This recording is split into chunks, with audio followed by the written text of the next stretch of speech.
Welcome back to Cade Sport, the platform that invites you to stop pedaling and start cycling, where you join us today live for another edge of your seat, chain grinding installment of a Pro Power race. My name is Mark and I am joined by Frank Garcia. Hey Mark, how you doing today? Good, thank you. How about yourself? Very good, thank you. Wonderful. And so, what race are we starting off on today, Frank? We are on Cade Fondo for the start today, so long, flat, and no power-ups. So true cycling to start us off today. Awesome. So we're going to see lots of endurance, hopefully some very vivid sprints off the front, and hopefully some attacks for chasing. It's going to be part of that edge of your seat dynamic that I was referring to. So why don't we take a look at how our riders, our caders, if you will, are warming up. So here we go, keeping the power nice and restrained, just getting those legs nice and massaged. A true sign that we have some pros out on the track today.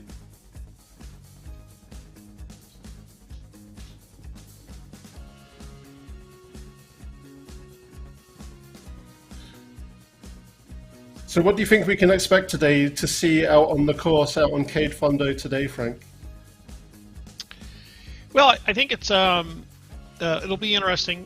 We've got Kay and Homer out. Depending on how many miles they did yesterday, it'll be interesting to see how fresh they are today. They ride more than anybody I know, so sometimes they're a little bit fatigued. It'll be interesting to see how they come in today. We've got Pedro. I would expect Pedro to do very well today as well. And, you know, maybe Vanessa's got something in her legs today as well. Vanessa's been really impressive recently and very much, you know, bringing up the leaderboard, if you will, on the endurance races like this one, which has been fantastic to witness. Yeah, what will also be interesting to sort of take in today is CCC, Kay and Homer versus Hive, Vibica and Timothy. Timothy and Vibica were getting very tight in their ability to ride together, but they haven't been riding together in the last week or two. So it'll be interesting to see if they're a little bit rusty or if they join right back in. Yeah, it'll be interesting to see if Timothy can hold off on sprinting to be able to draft Vibika along, and what that can do for the team dynamic there. Yes, and I wonder if Vibica had a mechanical, because I don't see her out here at the moment. So that'll be interesting to see if that changed. I did see her in the lobby, but we'll have to see how that pretends. So Timothy seems to be waiting up. Maybe he's waiting up for Vibica to get on, and you can do that in this longer race. But you've got Homer and Kay off the front. Looks like Pedro's closing that down. Timothy about 5 seconds back, and Vanessa was there. Okay, so Vibica is back here a bit. She's going to have to get caught back on. Looks like maybe Vanessa is going to work with Team Hive today, because it looks like she's trying to bring that back in as well. So Vibica's not going hard here, so maybe she got on late and is trying to warm up. It's sort of interesting, but back here with a larger peloton with the bots. And what's interesting is I actually saw Timothy dropping back there rather than Vibika getting out the saddle, pushing on those cranks to really get back to the pack. So clearly they've heard our commentary and they're looking at a team dynamic here.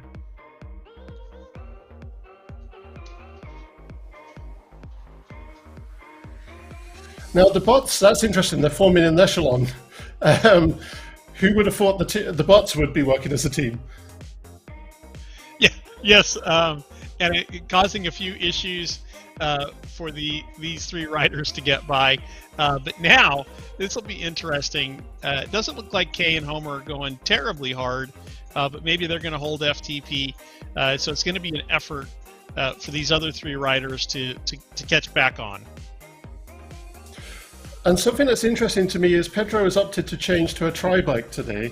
And I'm wondering if he's looking to get that lower rolling resistance, get the higher aero from that bike. And it seems to be paying off for him right now. Yeah, that would be a good selection for Cade Fondo. Now, it becomes a little bit more interesting on Cadeville because you'll have to take the corners a little bit slower. And on Rocky Mountain, I would say that it's a very good choice as long as you're paying attention to the few corners that can catch you out on Rocky Mountain. Now, you rode these courses on Thursday, I believe, Mark. So you can tell us a little bit about what your impressions were. I cooked myself, and what had happened is I did that big attack to chase, and then fell into the draft, and that's when your power drops off. And Cade Sport is fantastic. It's got one of the best draft benefits I've seen, probably the best in a gaming platform, in a virtual cycling platform, because it actually lowers your chain resistance if you're on a smart trainer, which kind of feels somewhat similar to how it does outside. So you feel how do I explain this? You feel the lower chain resistance as opposed to feeling the lack of wind resistance. So it kind of feels comparative. But your watts will drop off, your power will drop off. And so when I needed to make an attack, that was when I had to go way above that and push very fast. So what riders are going to have to do here, and caders are going to have to do here, is they're really going to have to watch when they attack. If you're on a smart trainer, you've got it set to 100%, which you should do to be able to get the full draft benefit.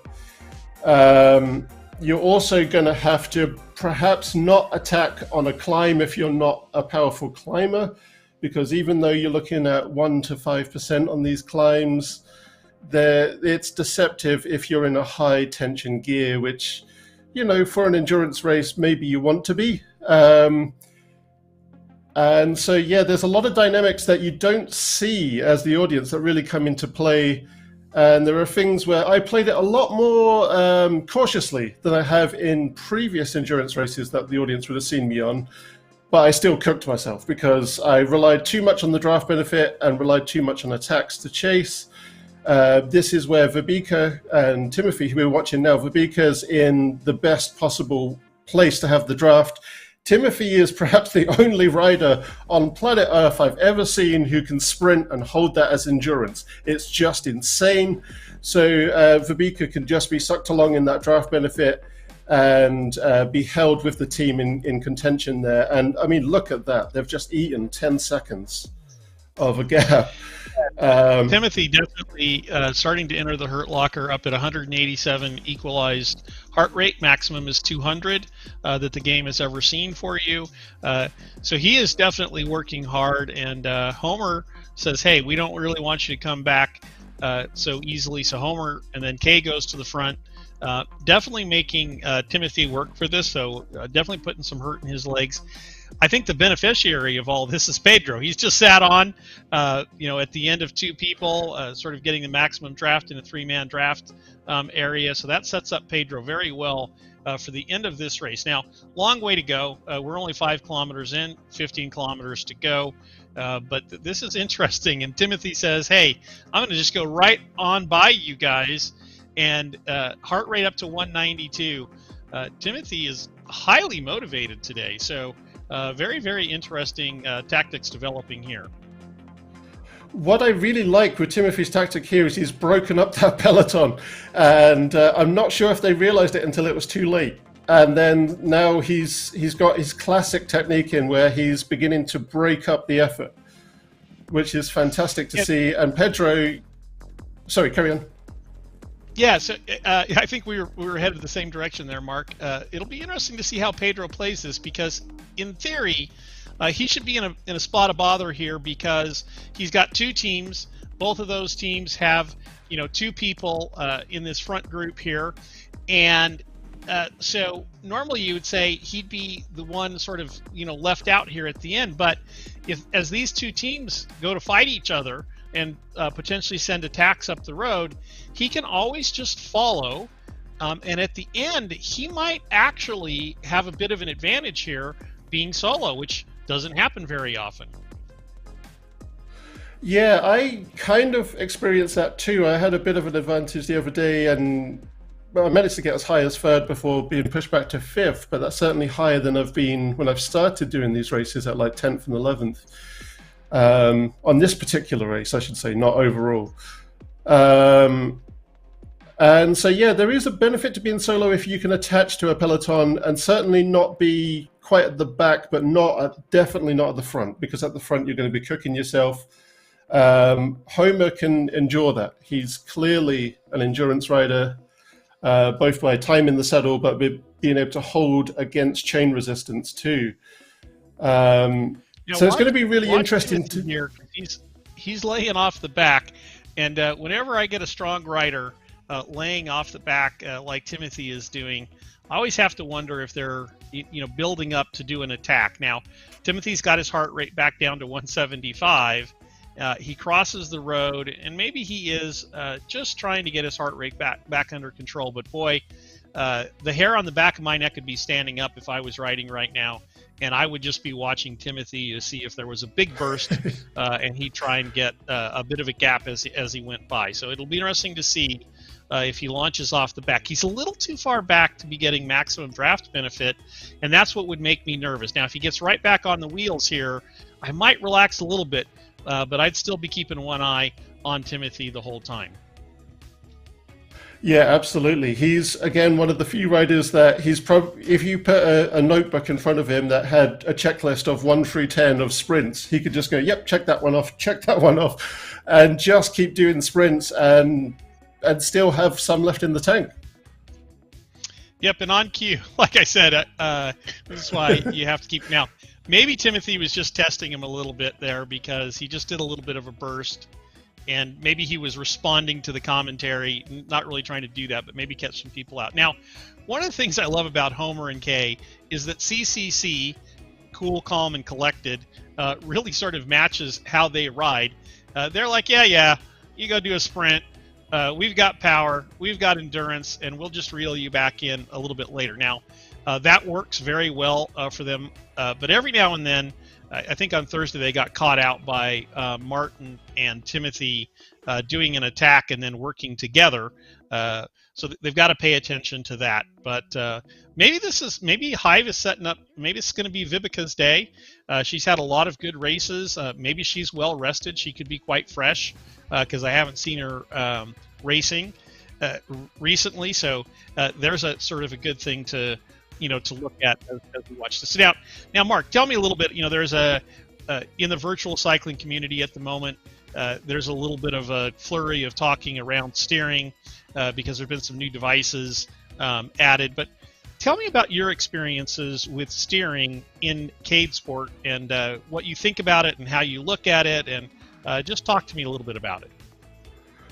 I really like it. At first, it felt a little uncanny valley because you don't feel the motion that you do in the outdoors world, and that's no detriment of CadeSport. That's just virtual cycling at the moment.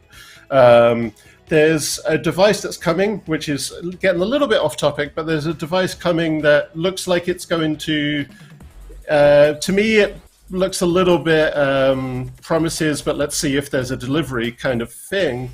But a device that looks like it will allow body leaning. Anyway, to get back on track, it takes a while to train your brain to think, I've got to do what I do in the outside world and brake before a corner.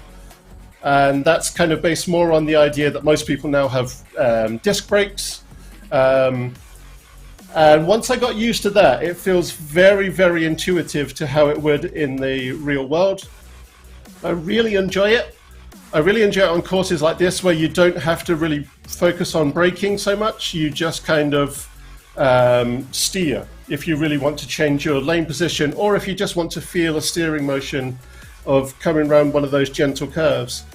I use the Co-app, which is what you have a QR code for on the home screen of the game. You scan that, it goes to a web-based version, which is a lot less data heavy on your smartphone than an app.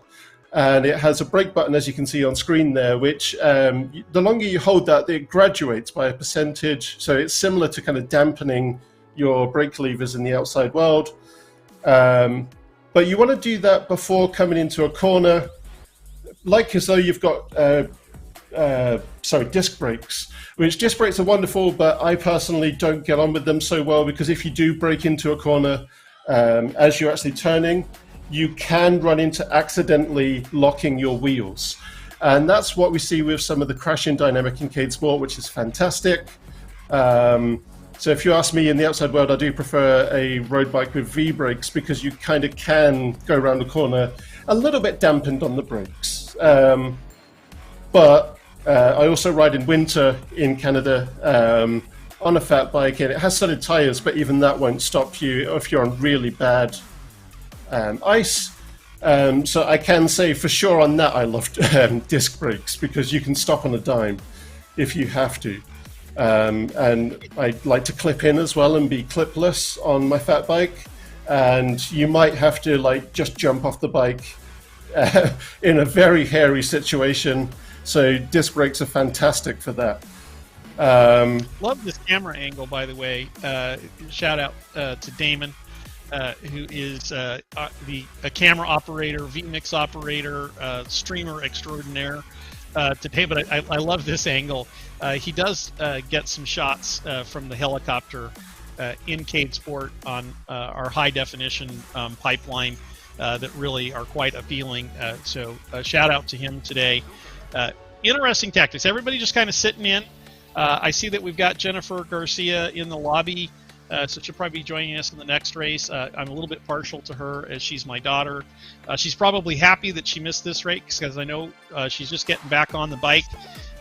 She's been busy as of late, and you know how sometimes exercise can sort of suffer when you're busy, and so she's getting back on the bike, and this would have been a hard one for her today, this one being the lengthy one. So it'll be interesting to see how she does on Cadeville, being out of practice on the corners. Now, let's talk a little bit about this braking subject as we're, as this pack is just sort of in neutral or in cruise mode. And as I say that, it's still in cruise mode. So let's talk a little bit about this steering and braking. We see Timothy steering. Now, I tend to use the autopilot with the steering I'll turn autopilot off on certain courses like Dark Matter Velo, because I think it gets in the way then, and I don't want to follow somebody automatically. I definitely want to keep the lane that I've chosen. But we see Timothy is the sort of rider who rides in control all the time. He's like, turn that dang autopilot thing off. I know better than it. And he's, that's certain. You can see that at times because he'll cross the road before other people getting set up for a corner. I think Timothy also does that because the autopilot likes apex corners, so it'll start on the outside and then cut into the apex and across it. That's how autopilot is designed. And I see Timothy trying to hug that inside line, and I think the reason he does that is because in Cadesport you can also save your skid, and so that gives him a little bit more time to react if he's going too fast into a corner. Hit the brakes, skid, burn off some of that speed, turn into the skid, and then the skid will stop just like it does outside. I won't get into all the physics because I'll probably bore everyone, but very realistic in terms of the physics. And then he can continue on. So that's how he plays it. I prefer to do the apexing. I can go a little bit faster that way through the corner. But Timothy is a great one to follow. Now, so there's that, that steering dynamic, and then I think at times people can find the braking. I don't know that they find the braking frustrating, but I think they can find that sort of crashing initially in the corner is very, very frustrating. And I certainly went through that. And my wife would say I was brain damaged because she would watch me and she would wonder why I would continue to crash over and over in some corners. And you just get excited and you're trying to follow somebody, and there's a whole bunch going on. And I think outdoors, we're used to not losing too much of our mental focus because if you go down, it's ugly, right? So you definitely want to avoid that. And in the virtual cycling arena, you don't lose your skin, you don't break any bones. So I think we lose a little bit of that focus. But one of the things I've been noticing in Cadesport is, man, are people getting good at going around these corners, right? The people who are playing more and more, they're really coming up with their skills in the corners, and it gives them a huge advantage because if you can go through these corners and not crash and or slow down too much, it really does save you a lot of energy. You get to coast through the corners and all of that. So sort of a dual-edged sword there. Mark, what do you think about it? Yeah, I have begun to learn the dynamic of, because again, when I'm on a road bike, I ride V-brakes, but I've begun to learn that dynamic of now having that fat bike in winter in the outside world as well, learning to brake before the corner because of disc brakes. And it's very, very much the same thing here. And it's probably a good tactic on any bike in the real world to brake before you start to steer, and then you can build up momentum coming through the corner. That really works really well on these longer courses where the corners aren't so tight.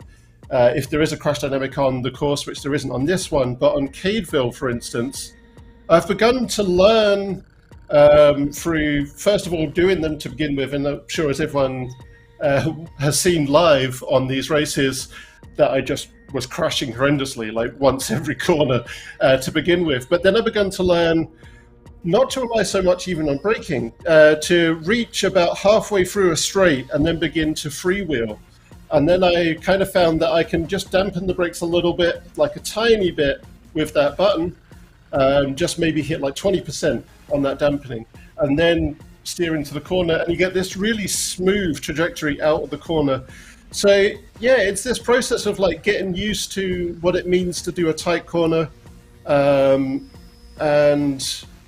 what it means to rely on that kind of handlebar mechanic rather than just always be body lean, and then when you get indoors, don't focus on steering at all, which is the pitfall I find of other virtual cycling platforms, is that it can unlearn you some of the skills for outside, especially if you have such a long winter as we do in Saskatchewan. But yeah, it's... You mentioned you were on your fat tire Bart. Sorry to jump in there, Bart, but you talked about riding outdoors, and I was like, it's February in Canada. Like, what sort of clothing do you have to wear to get on your fat tire bike and ride outdoors? I would have to, yeah. be in a specialized suit with a heater, I think, because I'm used to, 110 degrees Fahrenheit or 43 degrees centigrade in Tucson here, and so that just doesn't even sound even remotely appealing to me. There are days, let me put it like that. Yeah, you have times where I had one day where I misinterpreted the weather reading and looked at the forecast the night before, and I was like, oh, I've rode in minus 29 before and been fine. But that was minus 29 with the wind chill, and I made the mistake of reading the ambient temperature only. I get outside, I'm riding into the headwind, and I very quickly realize, oh wait, it's minus 40 with the wind chill. And it doesn't matter if that's Celsius or Fahrenheit, because that's where both scales meet. And yeah, I was wearing merino wool liner gloves with these very thick polyester lined ski gloves over top, and it was just like I wasn't wearing any gloves at all. It was horrid. I just had to turn around and come home. But you can ride in minus 29 with wind chill, and it's that 11-degree difference apparently makes a world of difference. It's one of those things where you have thermal layers, your base layer is merino wool, and all of this. But if you don't move, you're going to be freezing cold. If you move enough and you get into a high enough gear that your chain tension is still there and you're pushing through it, so your heart rate goes up, you're going to be nice and warm. It's a strange feeling. Yeah. So I'll comment on that later because I would recommend that maybe you see a mental health professional if you're riding outdoors at minus 40. But we'll talk a little bit about that. We've got a big huge attack off the front. Timothy, Vivica, and Pedro follow. Again, CCC, calm, cool, and collected, saying, yeah, you guys go do that. We're going to take it a little bit easy off of here. So we'll see what CCC does here, if they respond, or if they're just like, hey, we'll back off a little bit. Nope, looks like Kay putting out a big effort here. So that's fantastic. I really think Kay is coming into her own. She rides a lot with Homer, but it looks like she wants to finish well on Cade Fondo, and she's going to also, looks like she's going to try and bring Homer back to the front. Maybe Homer's going to save the legs for Kay. Definitely look for Kay to sprint towards the end here. That would be my sense from Calm, Cool, and Collected. Now you've got Hive on the inside, as I talked about. Timothy, I think, putting out some big watts here, trying to keep CCC from coming back into the mix for the sprint. 3 kilometers to go, so still a ways. We're still a ways from the sprint, and it'll be interesting to see. Now, we had Timothy on the front, which might have been setting up Vivica for the sprint, but now she comes to the front. And maybe, very interesting play there. A little bit of blocking by Timothy. Vivica off the front, but she doesn't look to be making a huge effort. So here we've got blocking. We've got Pedro off to the side, sort of locking in Homer. But it all comes back together. Pedro being vigilant. It's going to be set up for a very interesting sprint, is my feel, with 2.3 kilometers to go. Yeah, what's interesting here is they've clearly heard our commentary, Team Hive, and Vivica is good at really strong, small bursts of power, and then really good at holding endurance, holding against chain tension for the rest of the time.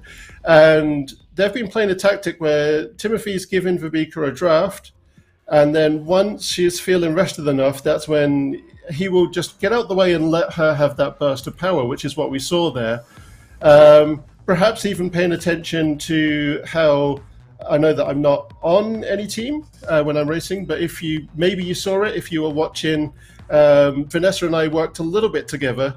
Vanessa let me have a bit of a draft and then moved aside, and I just had a bit of an attack there, which certainly the other riders were aware of because we were in that chat audio together in the race. Yeah. So maybe paying a little bit of attention to Vanessa that.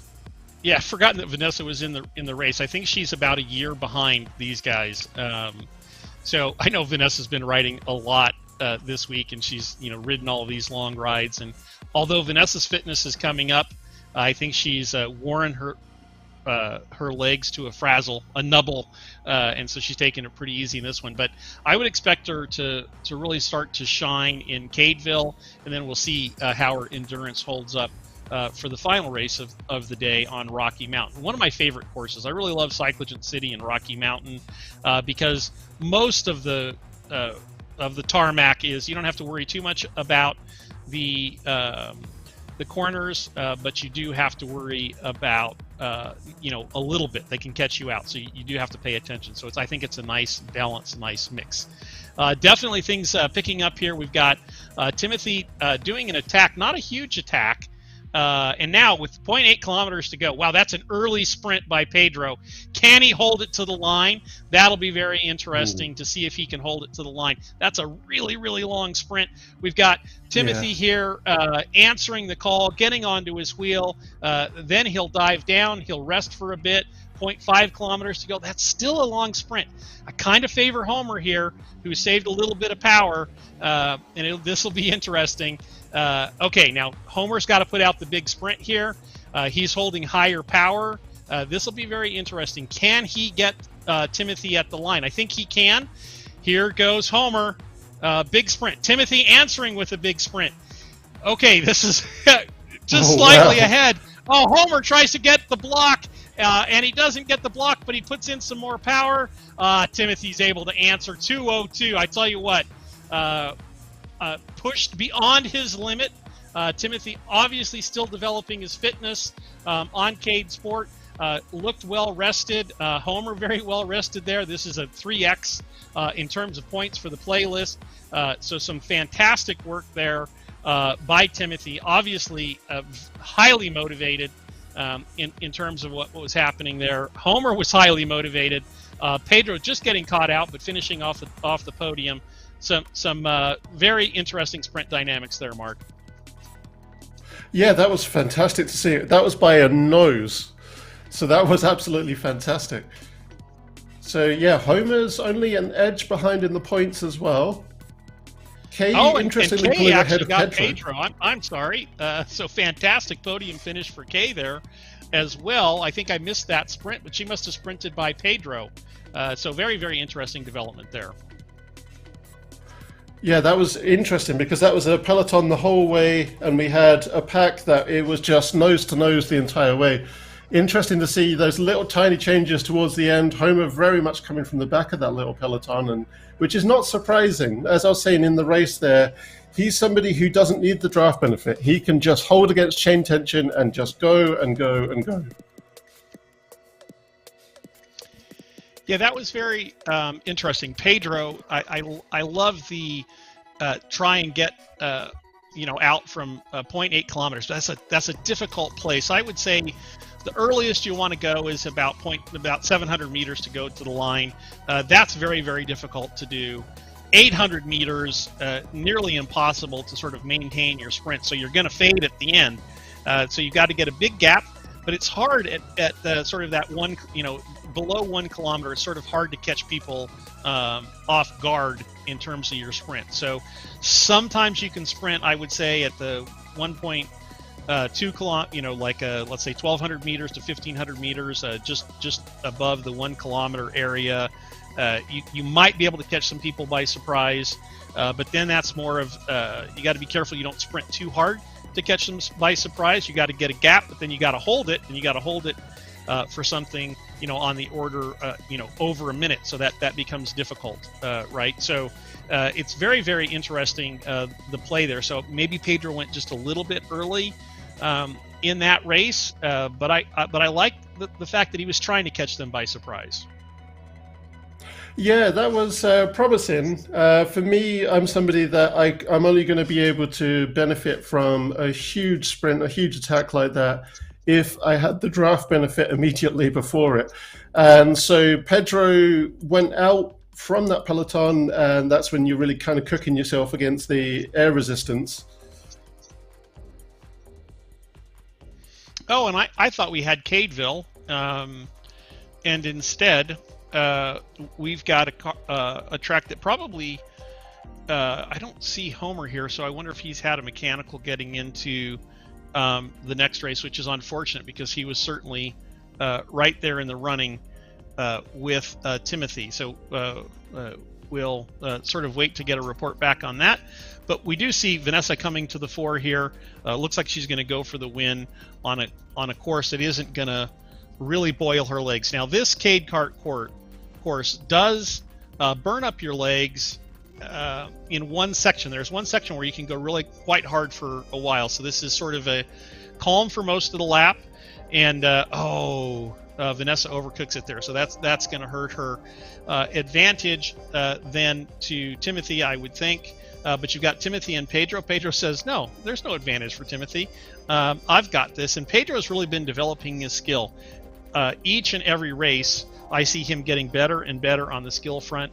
Looks like there was a little skid there that started by Kay, but she was able to bring it under control. Now, the Timothy and Pedro are going to come up to this sprint area. So they're going to go around a couple of tight corners, and then they're going to hit an area. Oh, and Pedro just cooked it a little bit early. But this is the area where Timothy is at, and you can see him putting out huge watts. We've got Kay in second position, and she can put out a whole bunch of watts now here as well. And Pedro's going to try and catch up with a big sprint. Kay's going to keep it under control here. And then the question becomes, when you start doing this, Mark, it's really easy to overcook it into these other corners. Now, the uphill here helps a little bit with you slowing down, but you've got to pay attention and get off the brakes before you hit the corner.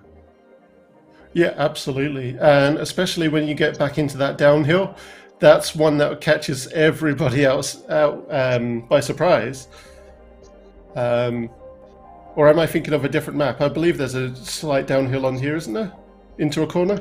There is. We throw in. It's interesting because on CadeSport, because you're steering and you're braking, you've got to pay attention to the corner speeds. A little up, a little downhill into a corner, or a corner with a downhill, or the uphills. You have to manage those. You have to think about them. I sort of equate it to thinking about. If you're a golfer, being on different lies and how you're hitting the ball, makes golf a lot more complex. And the same is true here in CadeSport. You have to pay attention. Like, here's a great corner that has a downhill and a corner. Ooh, and you see Vivica starting the skid, but saving it there, probably just hitting the straight with the appropriate speed, and on she goes. But that shows you that she's maximizing her speed through that particular corner.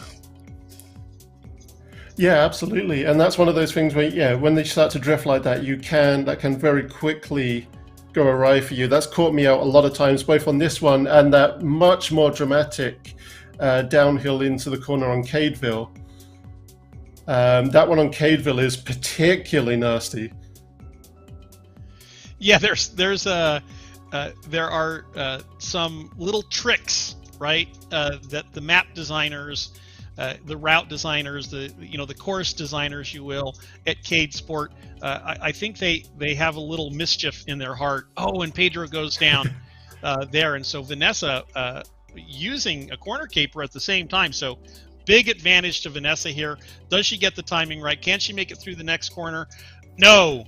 Boy, she was trying to brake, but a little bit late. That'll give Pedro the ability to get back. So it'll be interesting to watch these two fight it out for second position. Oh, and as so often happens, you think you've got the mental under control, and we see Vanessa doing a huge sprint here in this area, and she just needs to keep the hammer down here if she can to try and close that gap up on Timothy. But what you see is you just get excited and you respond to something that's happening next to you, and before you know it, you're in the barriers and you've gone down. Yeah, it really catches people out by surprise just from how tight these courses is. That one that caught Pedro out there was that really tight chicane where it's a left immediately into a right, and you can see that this course is very much based on motor racing. But what if we put this as a challenge to actual cyclists, and it will really get you. Yeah, it's this is definitely a map for the technical people, and I'll tell you what, Vanessa is really putting the pressure on Timothy So this last lap will be very interesting, and you can see there she skids a little bit. She's definitely maximizing her speed coming out of the corner. Now she's 4 seconds down. That's going to be very, very hard to make up on Timothy, who's good technically. But you'll see, Vanessa's going to have to take some risks here around these corners and try and get the speed. Oh, Pedro says, "Wait a minute! Oh, here comes Pedro. Everybody, hold using the both phone." power-ups. Yeah, I've got power ups. Oh, if he'd only made that corner. He did get in front of Vanessa.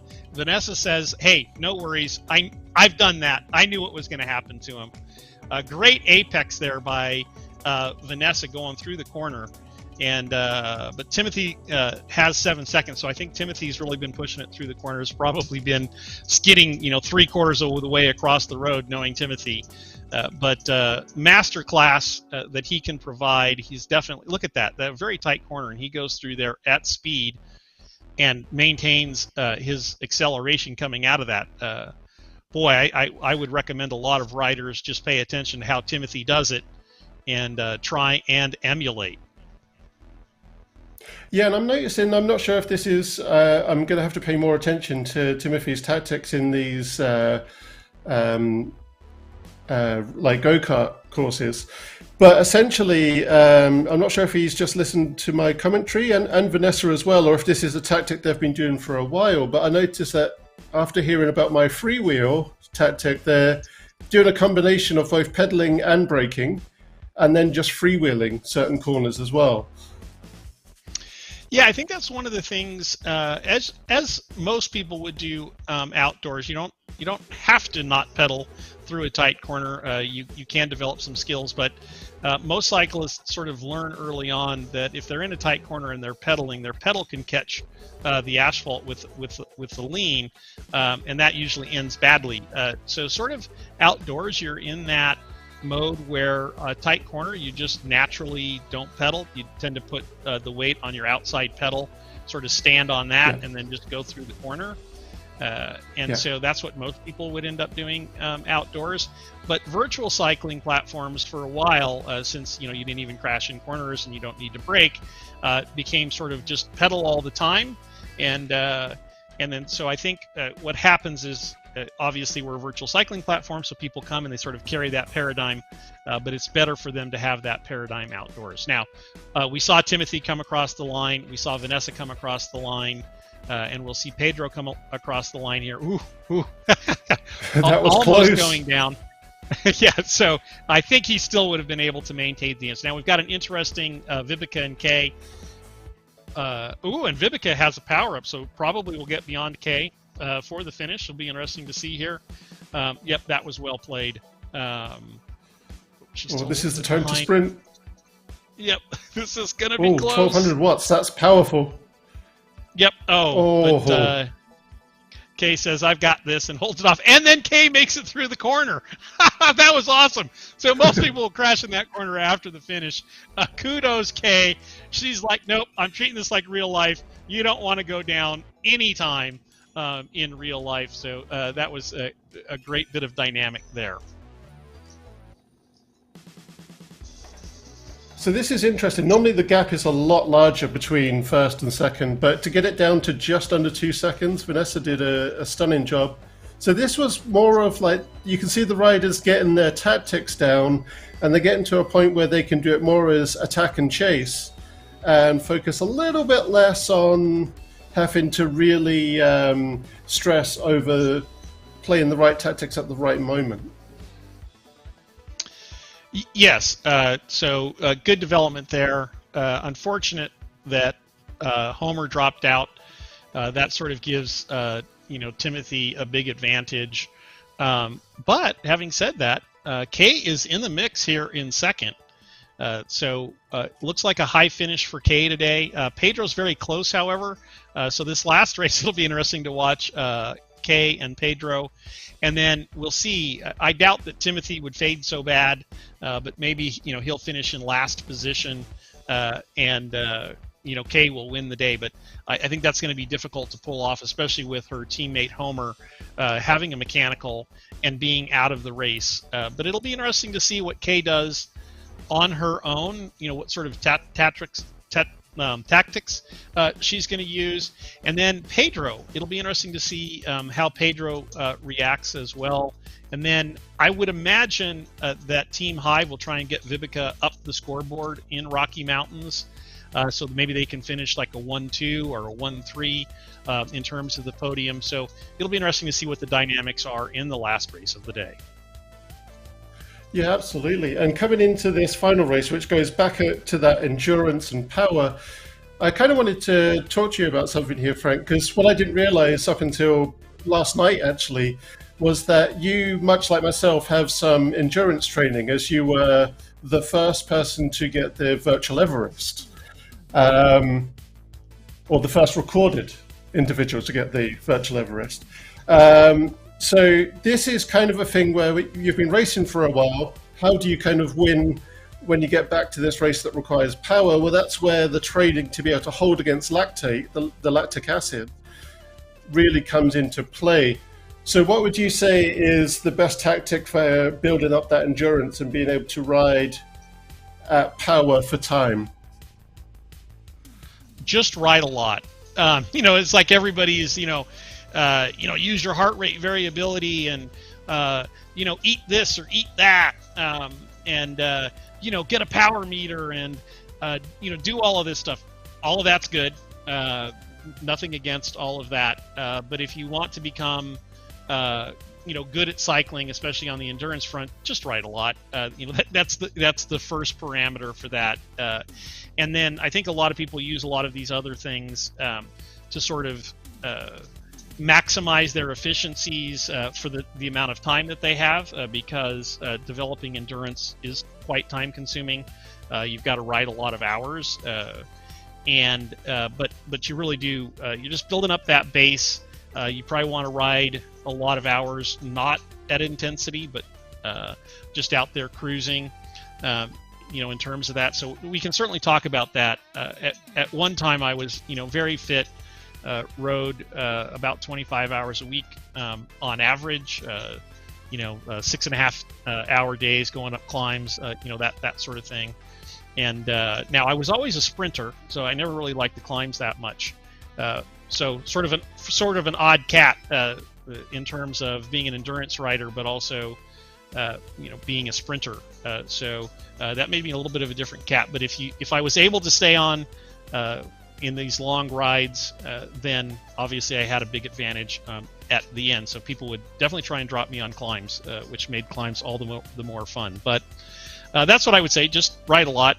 Don't overthink it, and certainly don't burn yourself up and get overly tired either. But that's one of the things that you just ride a lot. So kudos to like Homer and Kay. I think they have tremendous base. They ride a lot.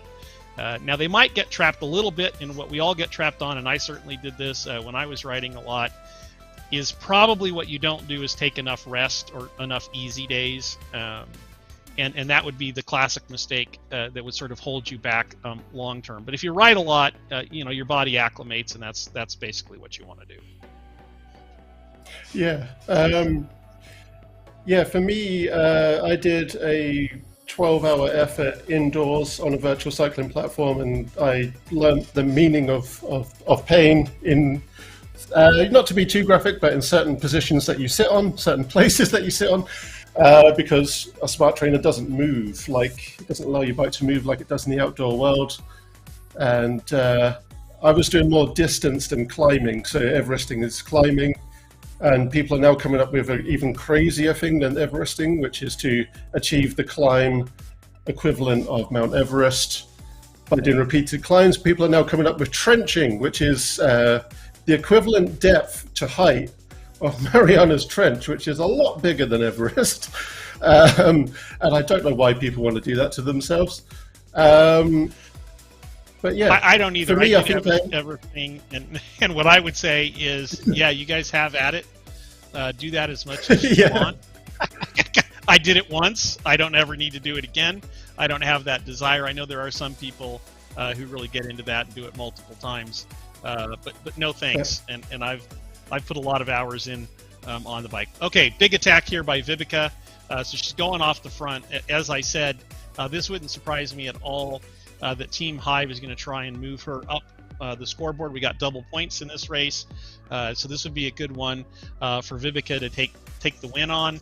And it looks like she's committed here. She's in the hurt locker at 194, equalized heart rate. So she's definitely starting to feel the burn in her legs. Yeah, what's interesting here is Team Hive are clearly playing to the individual riders' personal, how do I describe this? Personal benefits in terms of their riding abilities. Personal abilities. Geez, I should have said that.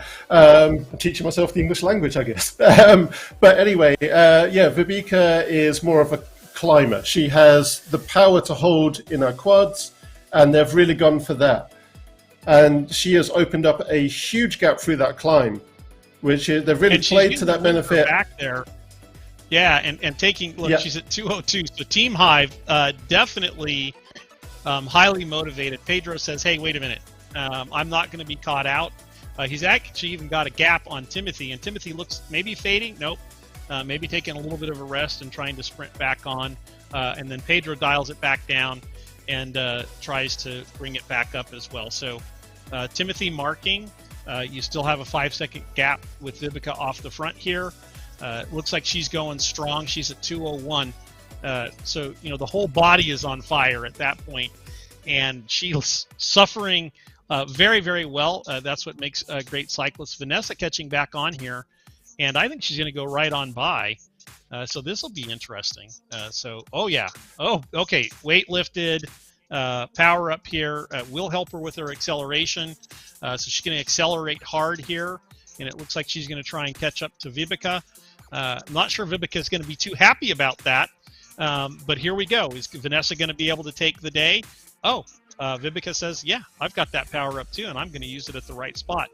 But interestingly, Vivica's got to be careful here because she's coming into some tight corners. She does slow down.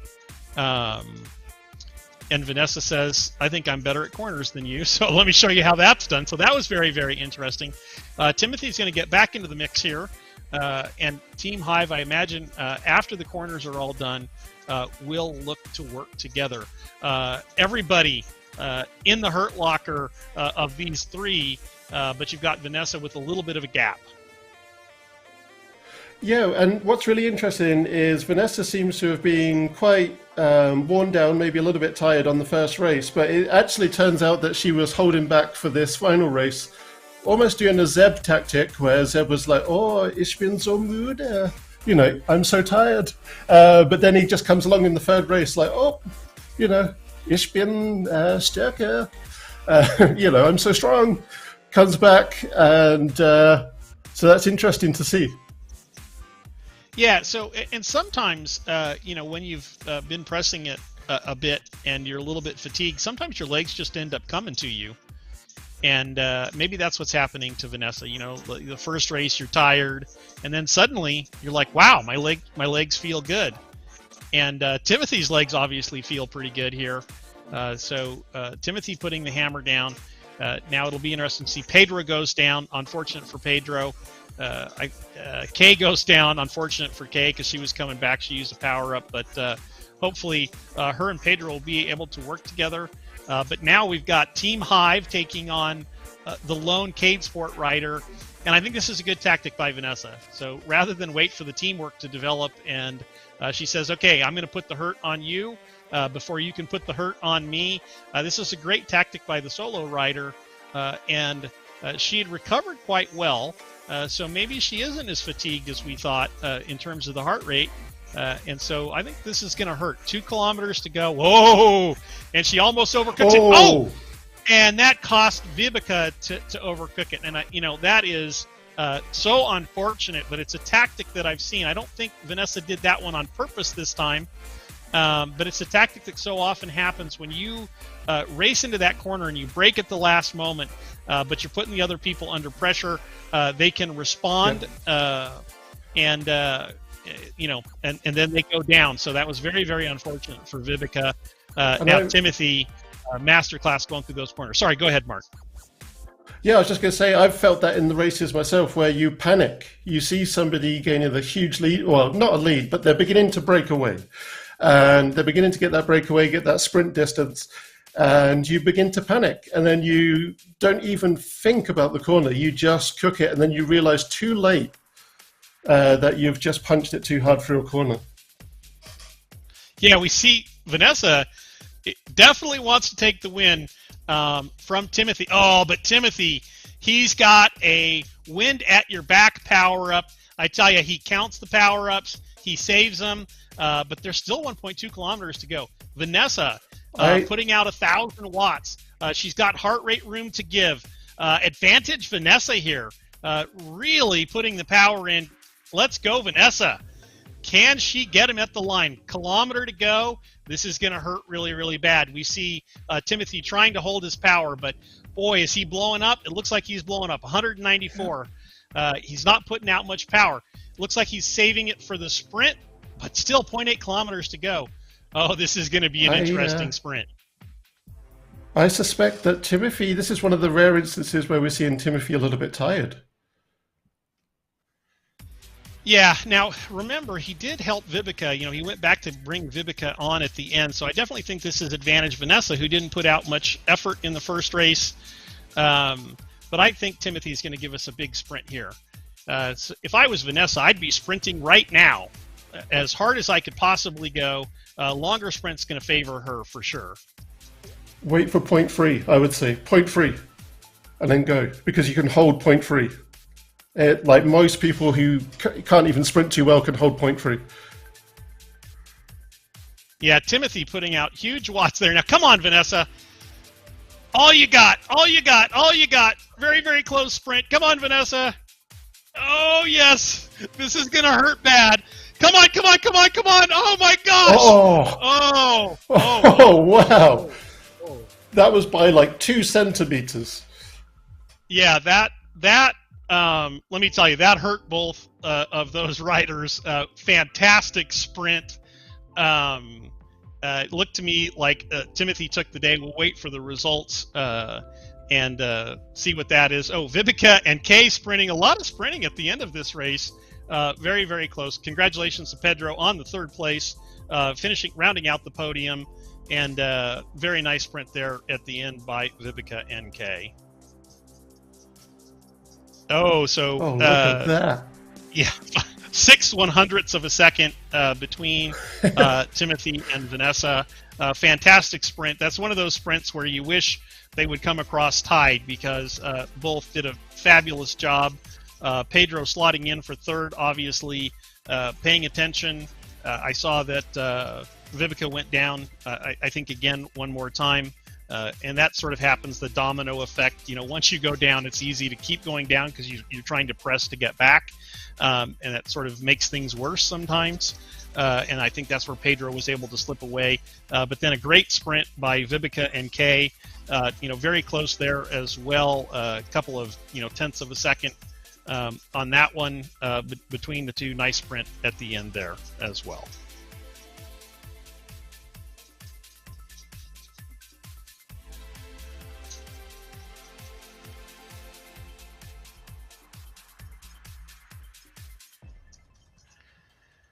Oh, wow. Pedro kind of dethroning Kay. Yeah, so that last race was interesting in that Pedro able to get over the top of Kay for 2nd position. Kay rounding out the podium, so that's great. Vibeke coming up into 4th position as well. Timothy misses the 200 total by just a hair. And I think he won all the races, so I think that was a hat trick for him. And so probably wasn't, I think 195 was probably the maximum points allowed.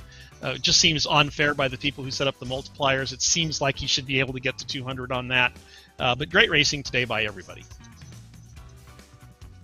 Yeah, wonderful effort.